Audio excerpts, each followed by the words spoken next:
perkenalkan, nama saya Dwica. Selamat datang di Head High. Saat ini saya tinggal di sini bersama suami dan satu orang anak saya yang usianya 3 tahun.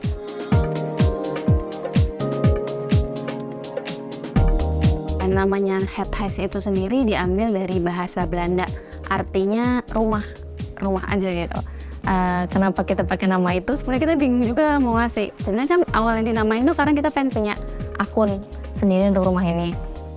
Ya tujuannya sih cuma buat kenang-kenangan aja, sama buat diary rumah kita aja, gitu aja sih.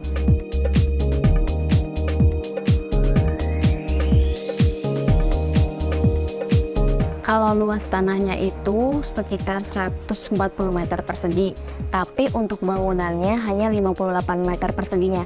Itu juga 58 meter itu untuk dua lantai.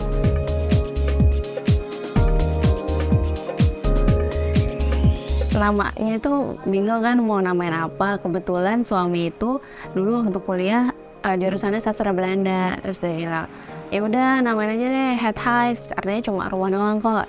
Oh ya udahlah, kebetulan belum ada yang pakai juga, akhirnya kita pakailah di situ. Terus kenapa kita bangun rumahnya seperti ini juga, sebenarnya awalnya itu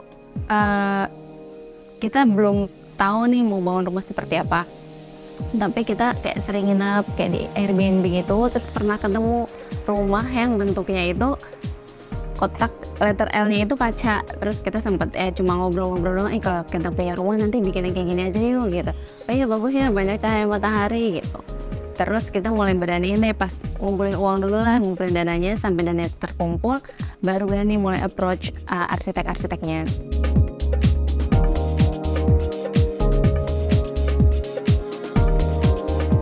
Sebelum approach itu kita emang udah pantengin lah kira-kira desainnya siapa yang cocok nih sama kita, yang kita suka desainnya.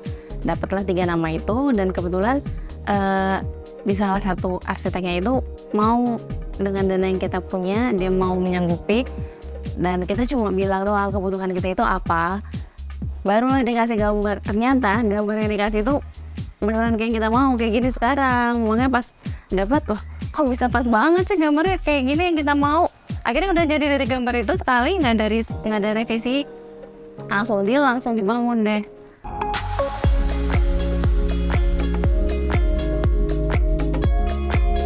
Sebenarnya kita paling cari-cari di Instagram ya kalau sekarang kan, atau banyak di website arsitek gitu. Nah kebetulan ketemu salah satunya tuh pas Ontang.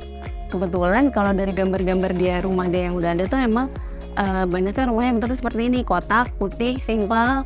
Terus dia terkenalnya juga kayak rumah-rumah compact.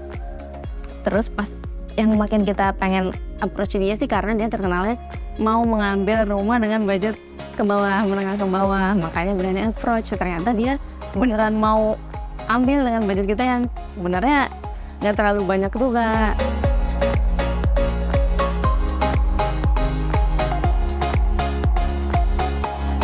Untuk tata ruangnya sendiri, kalau di lantai 1 ini, pasti awal kan kita udah ditanya butuhnya apa aja.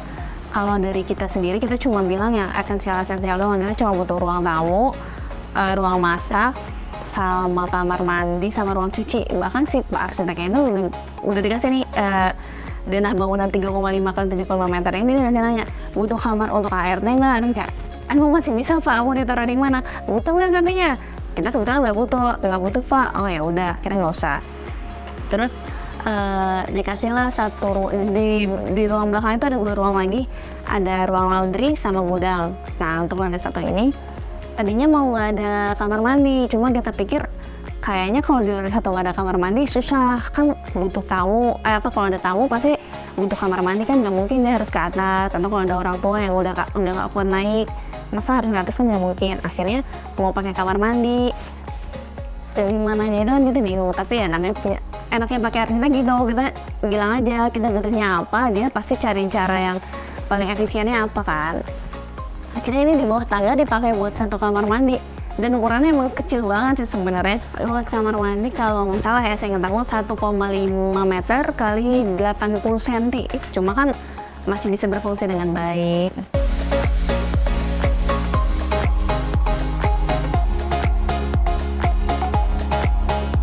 Kalau di taman belakang sebenarnya itu kan ngeblank ke belakang gitu kan ke rumah orang, makanya kita request buat bangun tembok, tapi temboknya itu juga nggak terlalu tinggi, kayak mungkin 2 meteran, jangan nyampe 3 meter lah, jadi emang segitu doang. Terus plong cuma batu-batu doang. Ini juga kita pakainya batu, soalnya kalau pakainya rumput semua susah kan maintenance-nya, banyak yang suka mati juga. Terus kalau secara biaya juga yang paling murah buat nutupin lahan di sini ya batu split ini. Nah tadinya udah itu kosong cuma batu doang sama udah plong gitu aja. Terus akhirnya kita pikir kayak tanamin apa ya, pohon apa, terus banyak kan pohon kaladanya, terus orang-orang bilangnya perawatannya mudah juga. Kan sekarang dia udah gede dan fungsinya jadi lumayan, jadi pagar alami. Kalau kamar utama yang udah keisi itu, karena ruangannya juga nggak terlalu besar ya, jadi kita sekarang pakai yang esensial aja kayak tempat tidur. Paling ada tambahan dipan itu yang ada storage-nya supaya kita bisa lumayan lah buat nyimpan perabot-perabot, spray, selimut, sama satu lemari dan bedside. Kamar mandi di atas itu dan secara ukuran jauh lebih besar daripada yang di bawah. Terus di atas itu sebenarnya kamar mandi bersama juga. Jadi kamar mandi anak dan kamar mandi untuk orang tua kita barengan.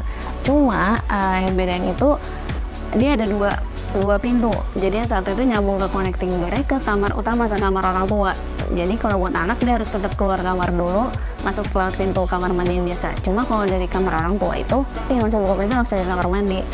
Ya privilege-nya jadi nggak perlu keluar lagi.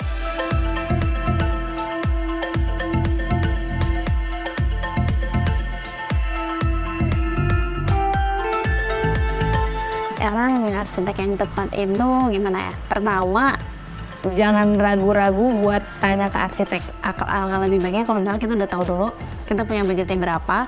Jadi nanti pas kita ngajuin itu, kita udah terbuka sama arsiteknya, kita punyanya segini, bisa atau enggak. Sesuaikan juga sama kebutuhan kita. Karena sebenarnya ya mungkin kalau kita pengen punya rumah itu tuh nggak harus mahal. Jadi yang mahal itu ya bukan rumahnya, tapi gengsi kitanya atau ya nggak selesai. Jadi makanya gimana kita bisa merasa cukup dan kita tahu selera kita, kebutuhan kita, jadinya bisa lah.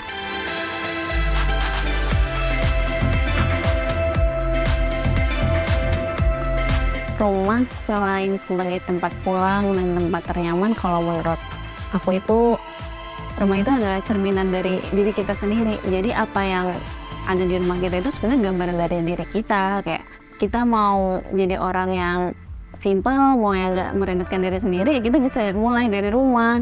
Kayak dari kebiasaan-kebiasaan kita di rumah, barulah kita bawa ke diri kita, baru kita bawa keluar.